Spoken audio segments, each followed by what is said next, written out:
you are into movie-related discussions, you come to the right place. Who am I, you ask? I am the Wiz, and I'm here today with... Kim Shactman. Kim, how are you today? Good. Heard you had a little bit of a rough week. You're kind of glad it's Friday. Kind of, TGIF. Yeah, girl. I am very glad it is Friday. All right. Okay. So we are here reviewing the film Good Time, the 2017 crime thriller starring Robert Pattinson, directed by the Safdie Brothers. Kim, we learned last week that you are really into true crime. So yes. Why don't you go ahead and talk about what are your favorite true crime movies? Oh, God. Well, for true crime, I mean, for me, it's more about the documentaries, right? Oh, okay. Cool. Right? Like, that's more what it's about. Like, and the problem is like, I'll watch them and then I forget what I've watched because I've seen so many of them. But basically, I literally just go on like Netflix and Amazon Prime and all the different streaming services, and I type in true crime, and then I watch literally every single documentary there Oh, wow. is. Yeah, so I've seen most of them. But when it comes to movies, it's harder for me to get into crime movies because a lot of times they're not true crime. Right. You know what I mean? Like I flock to the documentaries because I know it's real. Because right? when people are suffering, you want to feel the suffering yeah. from real people. It's Yeah, there you just go. like, yeah, like let's just do this the right way, you know? Good Lord. Okay, I get that, and I guess if we go on, if I make the decision to do a documentary at one point, it's going to be a true crime on your end, correct? It has to be. Okay. There is one. So take notes. Yes. So there's going to be one when that happens that I think that we should watch, and I'm gonna want to know your opinion on it. But yeah. Okay. True crime is something that or crime movies have not been something of a big thing that I'm into. But it's when it's done right where I think they become very special. I would say, well, first off, you can't talk about crime movies without The Godfather. You just can't. And I've still never seen that movie. Well, there we go. No, actually, you know, I am shocked that even people who are film lovers that have not seen that movie. But then again, there are plenty of films that you would expect me being a big film junkie that I have seen and I have not seen. But, like, The Godfather is just one where I hear, like, someone who says, oh, yeah, I'm a big film mark. I haven't seen The Godfather. So, oh, okay. Yeah. Sure. I just never, like, sat down to watch it, because it's pretty lengthy, isn't it? It is a 3-hour movie, but I will say this. The first time I saw it, when I heard it was 3 hours, I was like, ooh. But, man, does it go by. It really goes by in that movie. I'll have to check that out. Yeah.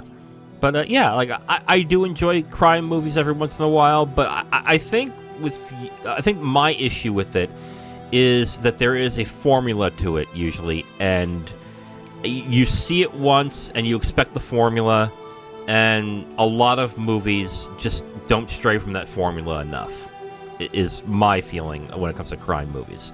Some do. I mean, we can go with our Pulp Fictions, our Godfathers, and Jackie Brown's. Jackie Brown is like an all-time favorite of mine, but I think that's where I stand with crime.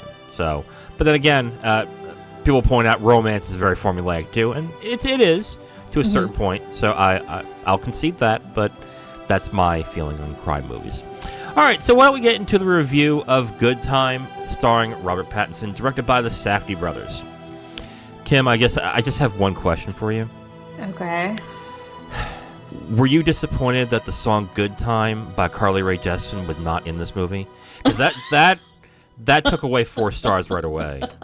They had an apt opportunity. Oh no! And when I didn't hear I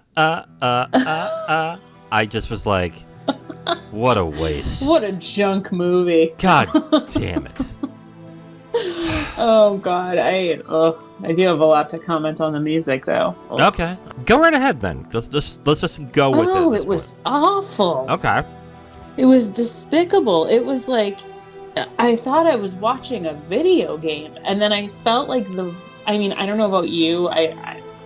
It's terrible. I'm also watching a lot of these films on like a 13-year-old TV, so I don't know if it's just my TV is like messed up or if it was the actual film. Like, the volume of the music was so loud compared to the dialogue, and I was just like, I hate this. I thought the music was way like over dramatic for like what the scenes were, and it just didn't fit. I think the music... It was distracting. Oh, sorry. No, that's okay. I think the music its full intention was to be as stressful as possible. Right. And even with that being said, I don't think it achieves that for me. The thing that I keep hearing online by reviews and other people who've seen it is like it's a panic attack come to life 100 times over.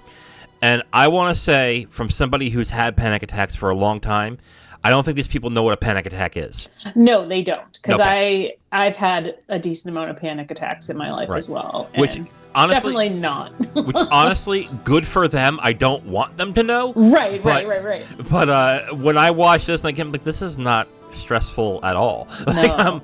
But this is just obnoxious. I don't think it's obnoxious. I think they were going for a tone.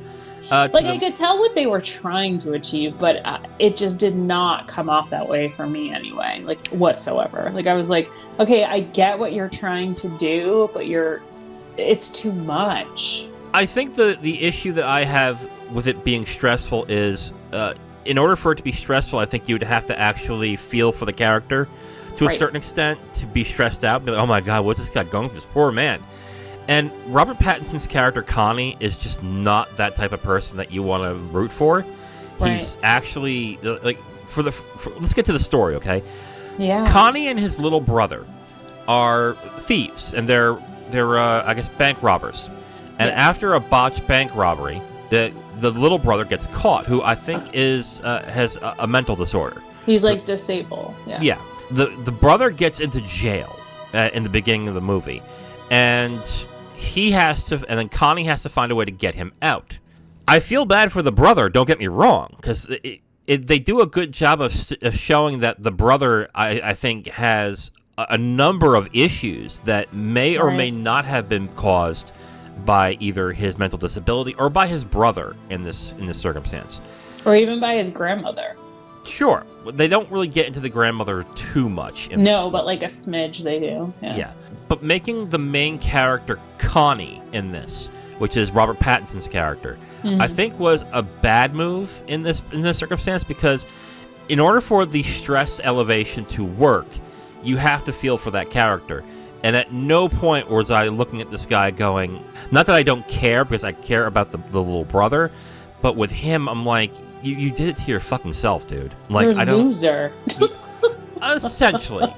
And I don't know how to put this with Connie in this movie, but without you feeling for that character, the feeling of stress and the feeling of anxiety just isn't there, because if you don't care about what's going on screen, what he's doing, it's not going to make you feel stressed. Right. Like, here is my thoughts throughout the film when watching this. What are you doing? Wait, what now? Like, huh? Like, why are you... That's not a good idea. That's not going to work out. You're an idiot. Yeah. You're a fucking moron. Yeah. You're a dumbass. Like, what are you doing? Yeah. Yeah. And the conceit of the film, too, is that throughout the film is that Connie has to save his brother from something happening. And it shows in the beginning of the film, this happens before the credits roll, is that the little brother gets savagely beaten in prison. A thing in the film that happens, it's not really a spoiler, but a thing in the film that happens that kind of elevates the stress level for me, I think, in this movie, is that somewhere before the halfway mark of the film, the therapist that he was talking to in the beginning of the film is there helping him. Yes. Which at that point, my mind went to, okay then, so this guy's going to help get him out.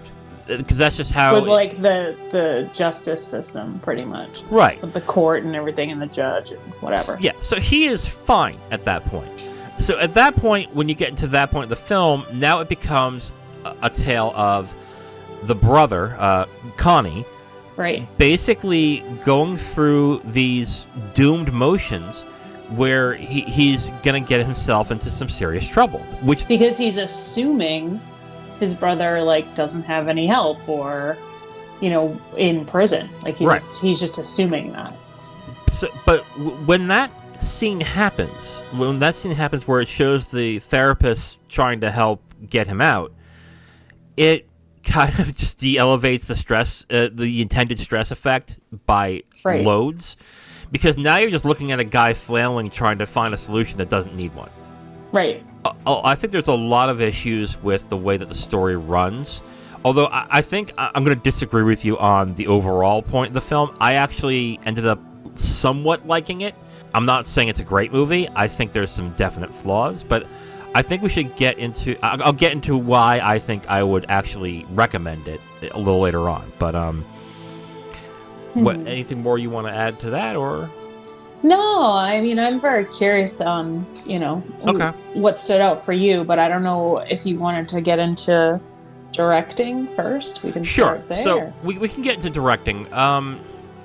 So the Safdie Brothers, from what I have read, because I haven't seen Uncut Gems, and I haven't seen Daddy Longlegs either, is that this is their style. Very kinetic, very stressful, pretty loud, colorful in certain circumstances, and have characters that are very, not just gray, but very immoral to a certain extent. And those can work. Those can work in film if you portray them in the right way or do the story in a right way. Now I understand. Like, I did see most of Uncut Gems. Okay. And I didn't like it. Okay. So maybe I just don't like their style. That's possible. Which makes sense because I forgot that they directed Uncut Gems as well. Yeah. So because it is a very, like, now that you say that, I'm like, oh wow, yeah, that is a very similar style to this movie, Good Time. Like, same type of, like, louder music and like you said, like, immoral characters and stuff. So yeah, thoroughly unlikable characters. Yeah. I think is what they are into. I think Daddy Longlegs is the same way. I actually think the direction is good visually, and I actually think that orally, the audio isn't bad, but I just don't think it hits the right connection. I think that the brothers have the right means of what they're doing for this movie, but I just don't think I think it's the writing really that doesn't help this movie along. Because if this was a character that was more well-meaning and was much more likable and much more of, I would say, no, I think good person might be the wrong way to put it, but just a person I can root for, I think that this would have been much more effective with the directing that they were given. This had the feel of a crime movie directed as a very intense war movie. But that intensity doesn't work unless you feel that connection. Like, if you didn't care about Tom Hanks' character in Saving Private Ryan, I don't think you would really dive into the movie of Saving Private Ryan the way it was shot without that. I think I'd have to agree with you there. Like, I feel like the storyline there was no, like, connection. Like, and there was no emotional connection for me to the main character based on the writing. So it was like, I don't think the directing was horrible. I think it was fine for what it was, and I don't know. I just didn't love the story as a whole. So I guess the writing flopped for me. The direction was fine. Okay. It wasn't great, but it wasn't terrible. So let me ask you a question. Okay, ask away. Can you enjoy movies where the main character is detestable? Can you name a movie that you have liked where you can say that the main character is a terrible human being? Didn't we just watch a film where there was a main character that was terrible and we liked it? I can't remember. I feel like we did. But yeah, like some people just have that issue where if you don't like the main character... Not usually, probably most of the time, but I mean, because they make it hard. I mean, obviously they make it hard to like the main character. That's the whole point, so I guess. Unless Prisoners is it, I don't think we have watched a movie where you like the movie and the character is detestable. Thinking of something else. Okay, so you don't think that's the case, though, is what you're... Oh, I think it was Prisoners. Oh. It was, Hugh Jackman's character. Yes. Okay. Yes. Okay. I'm going to push back a little on that by saying the difference I would have with this character and Hugh Jackman's character is that with Hugh Jackman's character, the horrible thing that happens wasn't his fault. Whereas, yeah, that's true. That's true. But yeah, like I think that a lot of people do have that issue. Like, if I don't like the main character, I'm not going to like the movie. I've had to divorce myself a little from. That was me in the beginning in this. Oh, and Die Hard. You didn't like John McClane? No, the character, one of the main, well, he wasn't really Hans Gruber. Okay. Yeah, him. Okay. Yeah, I loved him. And, like, he's evil, and he's not a main character, but he was he was like a second, I don't know. No, I get what you're saying. You know what I'm saying, right? Sure. Yeah. But yeah, I mean, that tends to be an issue with a lot of people when they watch these types of movies where literally no character is likable, and they're like, I have no one to root for. I'm like, well, not supposed to, but okay, I get what you're saying. But right. No, I mean, I think I'm probably like 50-50 with that. Like, okay.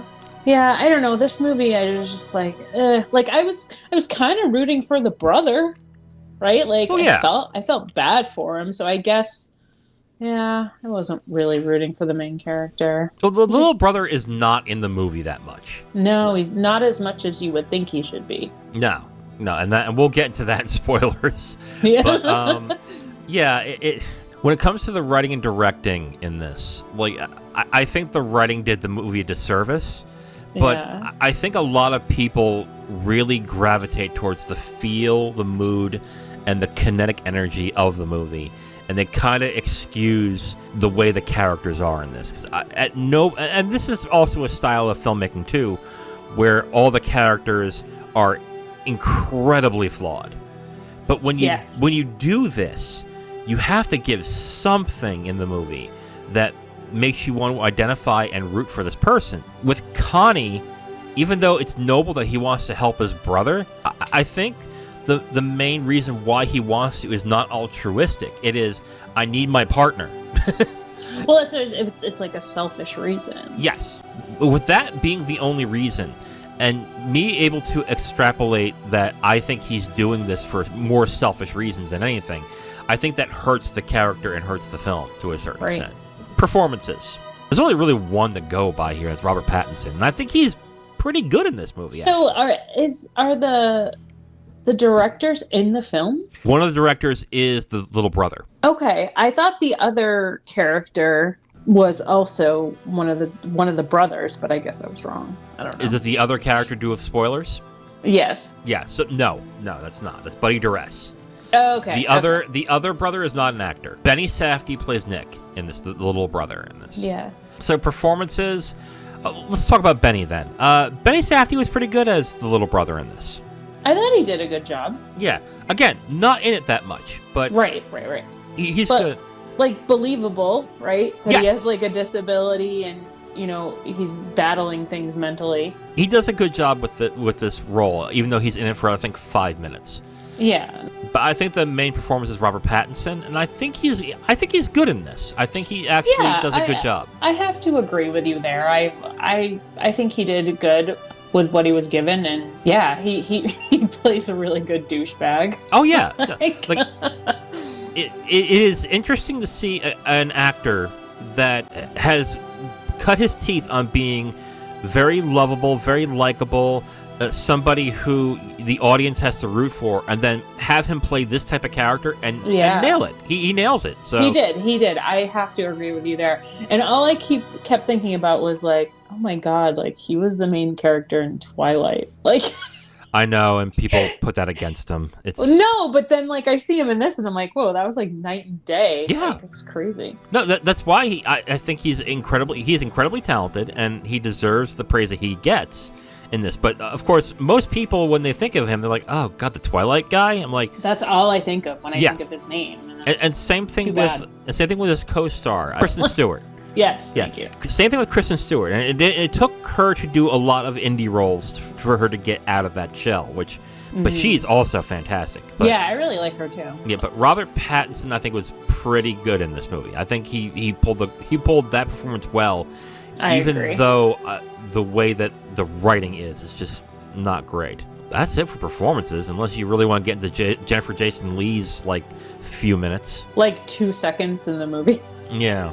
I was like, and I like her. Like, I've seen too. her in other films, and I think she's pretty good. But I was like, oh, I thought she was going to be in the film more. I was surprised. We're going to get the spoilers for Good Time, the 2017 crime thriller directed by the Safdie Brothers. If you have not seen it, you should come back when you're ready. We're getting the spoilers in 5, 4, 3, 2, 1.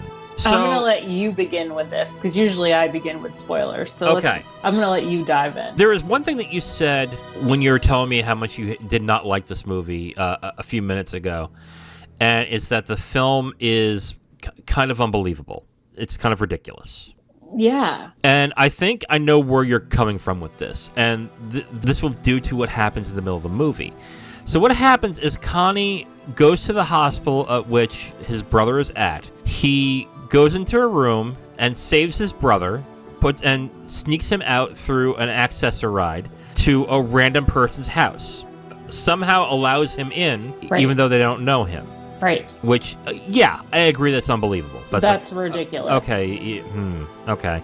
Like, but at the same... So, okay. Here's my problem. Is, like, I can take and tolerate the whole, like, sneaking the brother out of the hospital, right? Okay, maybe that could happen. You know, things like that happen with babies, right? Like, where people take the wrong baby out of the hospital, shit like that. I don't know. So I guess maybe it could happen if, like, the person's face is bandaged and he's trying to sneak them out, whatever. To be let into, like, a random person's home. But at the same time, I think about it and I'm like, well, the people that they're associating with are, like, super ghetto. So they just don't really seem to care. Like, it's weird. Like, I watched this film with my husband and it was, like, so bad because he's like, oh... Does this remind you of any of your ex-boyfriends? Because I used to hang around some pretty trashy people when I was younger. And I'm like, you know what? It kind of does. And so, like, for me to, like, you know, think of that, I'm like, oh, wow. Like, you know, we used to hang out at, like, people's houses that, like, we barely knew. Yeah. You know what I mean? Like, so I'm like, well... I guess maybe it could happen. But my thing is like, letting them stay as long as they did. Yes. I guess, is like the whole thing behind it. Like, okay, maybe they'd let them in, let them use the phone, let the kid rest, whatever, because he's cold and whatever. But then, like, the mother, like, goes to bed, like, knocks herself out with medication, and, like, there's this, like, 16-year-old girl just sitting on the couch with him, and he's, like, dyeing his hair, and she doesn't think anything of it. Like, it's just so weird. Yeah. Like, so far-fetched. I'm like, what? Now, someone probably will mention something that's not as far-fetched as you think, but I kind of agree. But I just kind of went with it at that point. I was like, okay, I see what I guess I see what you're doing here. But the twist of what happens in this movie is that the person that he took, that he thought was his brother, who is all bandaged up in the face because he got beat up pretty badly in the prison. Right, like almost like unrecognizable. Right. So the person that he got turned out not to be his brother. I was like, that sucks. Which... After all that, trying to get him out. Yeah. Which I was curious as to what the movie was going to do with this, because the main conceit of the film was he was trying to break him out of prison, or get him out of prison.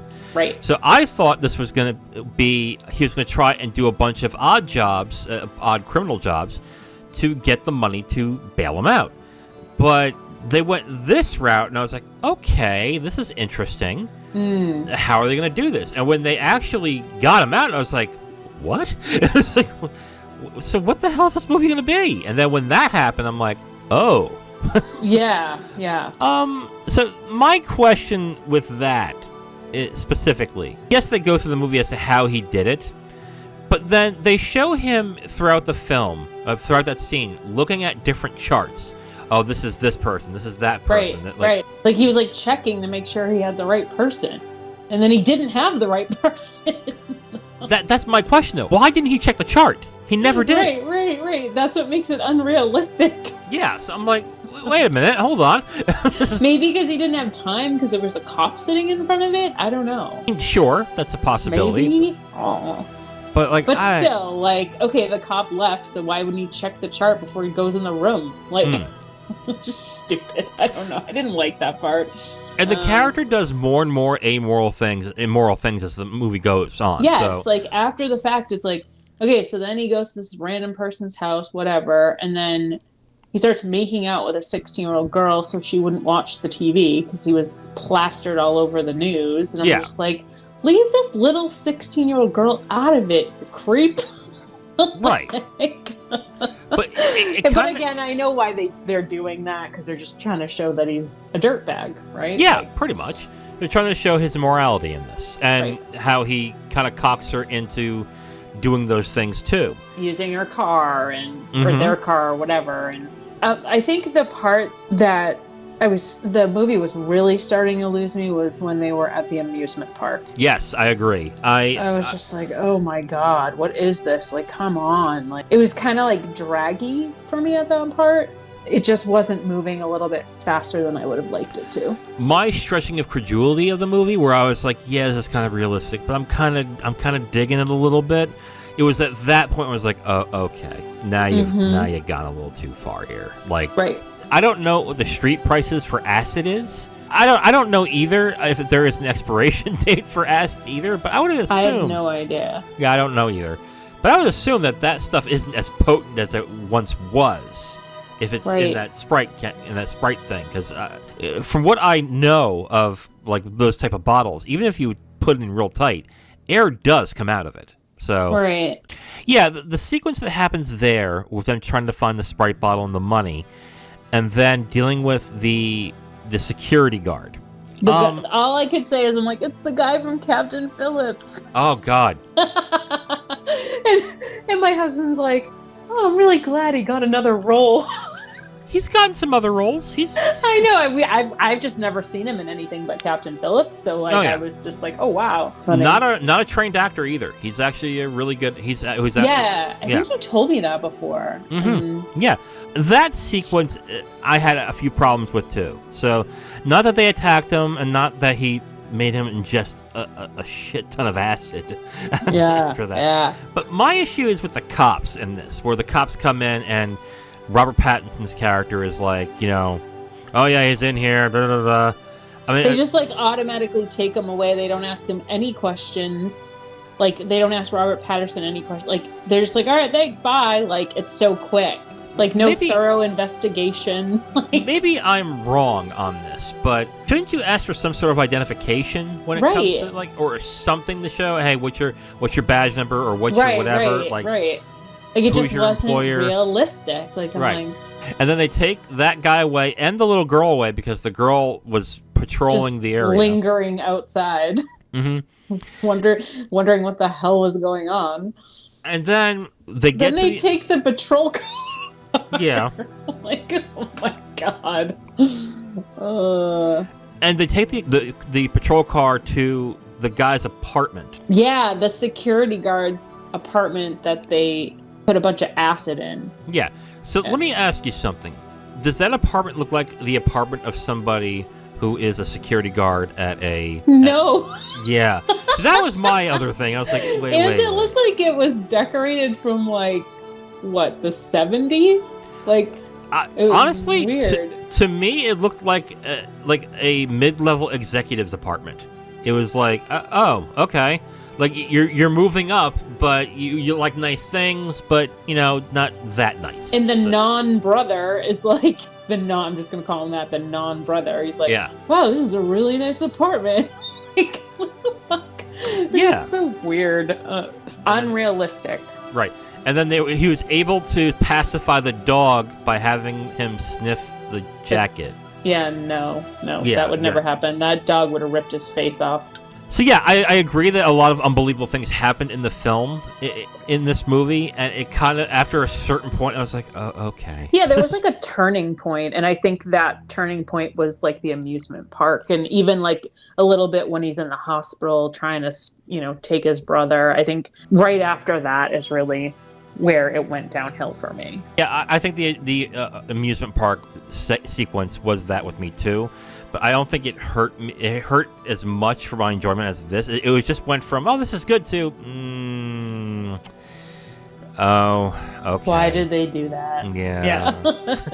And then, like, at the end of the whole apartment scene, and then, like, he's running out with the bottle, and then he gets like caught by the cops. They finally catch up to him when he's running, and then the guy falls off the building. I'm like, what the hell is going on? He tried. Is it because it's because he was trying to escape the window, right? And he just like accidentally fell? Yeah, pretty much. Okay. Yeah. He's talked about in the film that he did not want to go back to jail. He's going to end up doing a hard time. And he was trying to get away from the cops, and I guess his idea was to climb. And they allude to it in the sequence in the park, is that he has a bad shoulder. So that's not a surprise to me that he fell. But so yeah, like when it comes to the story and everything with I think there's several problems. Is one, the believability gets more and more ridiculous as the film goes on. Right. And that the intended feeling that you're supposed to have with the film, I think gets muted by the fact that the character itself is just completely unlikable and just not that equipped for what he's doing. Right. And you can make a movie work like that where the guy is clearly over his head and doesn't know what to do. But in order to do that, you have to make that character likable. And he's just not. I kind of was like, okay, to a certain extent, until he started making out with the 16 or hooking up with the 16-year-old. Was like, oh, okay, never mind. Yeah. Like, that's not happening. Yeah. Exactly. It was like right in that section of the film where it just started to just be pretty ridiculous. Yeah. I do like the way they ended it, though, with the brother and the scene with him basically being back, like in a, I guess it's a, I don't know. It's a program. A program, yeah, that's exactly what it is. Because I was like, it's not really a psychiatric hospital. It's more for, like, people with disabilities. I wouldn't be surprised if that is in a psychiatric hospital, but yeah, it's a program for people with this condition. And it's kind of a sweet ending, but then again, this is the... I thought it was sad, because I feel like he was finally realizing, like, my family is no good. I don't think you can realize that at all. You didn't think so? No. The kid, no, or Nick, I don't think he's mentally equipped to do that.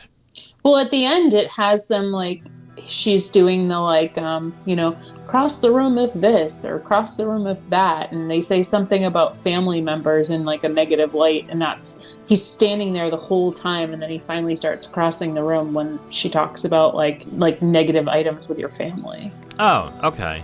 So that's what made me think that, like, where he was like, oh, wow, like, sure, my family really did a number on me, you know? Sure. I mean, I think he just lacks that self-awareness, though. He might say, like, oh, this is what my family did, whatever. I just don't think he has the mental equipment to actually process that stuff in his head. Well, I just thought it was interesting. I do, but, like, I just thought it was interesting that they had him... Like, the entire, probably, like, the 6 times she says things non-related to the family, he doesn't move.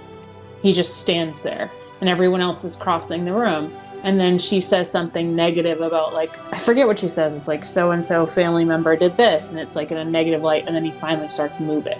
Yeah. So that's what makes me think, like, something's registering there, right? Like, it might not be the whole picture, but something is kind of registering in his head. Sure. I see what you're saying. Okay. Yeah. That's why I thought the ending was sad, but I thought it was whatever. No, I get what you're saying. The thing that I remember about it is that the therapist saying that Connie did the right thing. And from what that sounds like is that Connie just didn't fight and just went to jail. And yeah.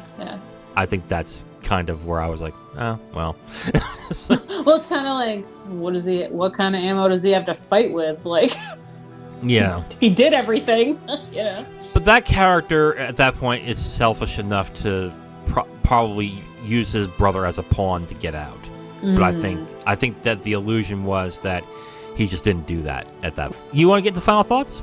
Let's do it. All right, let's get into final thoughts for good time. I'll go first. I went into the film being excited. It's my first Safdie Brothers film that I have seen, and I've heard the great things about it. And I came out of it wondering exactly what people were going gaga about with this. This has a rating of 4 out of 5 at Letterboxd and has a rating of 7.3 at IMDb, and it's got an 80 as a review score at Metacritic. So this is actually a very much liked film. And I just kind of have to ask why that is. I get the performance of Robert Pattinson. He's actually very good in this movie, and I will agree with that. Mm-hmm. But I think the story falls apart as soon as certain things start happening in the film. And the twist that happens towards the end was an oh shit kind of twist. But I thought it was, yeah. But I think it really undermined the movie at certain points as well. Like, I think it just... Well, it just starts unraveling at that part and in a negative way. Like, it's yes. like, what?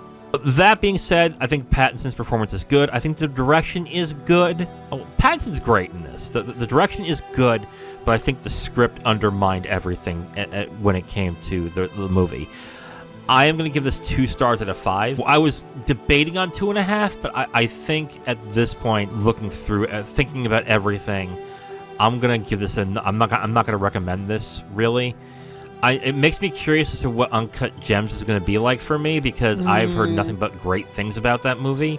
Yeah, and but see, I told you I didn't love that movie. Yeah, so I know. I don't know if I'm curious if you will. Yeah, I will be curious, because I actually like Adam Sandler in Punch Drunk Love. I think he actually can be a really good actor. Yeah, but I like him in Punch Drunk Love too, but I didn't like him in Uncut Gems. Okay, we'll see about that. So, 2 stars from me for Good Time. If you want to see a good Robert Pattinson performance, sure, go watch it, but he's got plenty of others that you can check out too. It's funny, I would recommend The Batman more than I recommend this for a good Robert Pattinson performance. Oh yeah, you were telling me that he's really good in that. So 2 stars for me for Good Time. It's really funny because I'm giving it 2 stars as well. Okay. I felt the same way. The music drove me crazy. I hated it. I was so hyper focused on the music too that it was harder for me to see Robert Pattinson's performance shine through. Even though I could see it, it was making me just like disgusted with the film as a whole. I felt like I was watching a video game. And again, I think that's just their style, and I just don't like their style. And then it was just really unrealistic as it got towards the middle of the film and unraveling there. But yes, I do think I agree with you. Robert Pattinson's performance was very well done, especially seeing him from Twilight to this. It's like night and day. And for an actor to be able to do that is really like bravo, right? Like great job, because that's not easy to do. 2 stars out of 5. I wouldn't recommend the film. I think that it could have been better based on the script. Did not like it as much as I wanted to. Yeah. I've heard really good things about The Lighthouse, which has got Robert Pattinson and Willem Dafoe. So I haven't seen that either. I've heard that is really good, but that's like a hardcore horror movie. So I know you're into horror movies, so you might be able into that. Maybe I'll watch that. I still think he is a really good Batman. Like he's not good as Bruce Wayne. I think he was bad as Bruce Wayne, but in the Batman suit, he was surprisingly good. Like I was actually kind of shocked by how good he was in that. So interesting. I would probably recommend those 2 for you there. But yeah, 2 stars for both of us for Good Time. I'm disappointed. That sucks. Like I mean, the beginning of the film, I was getting kind of excited. I'm like, oh, this looks like it's going to be pretty good. And then again, as we went through, I'm like, what the hell are they doing with this? Yeah.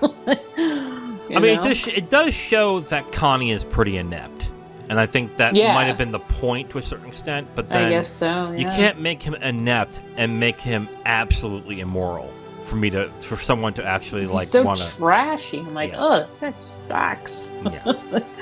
Okay. 2 stars for both of us on Good Time. Okay, Kim. So that kind of sucked. Yeah.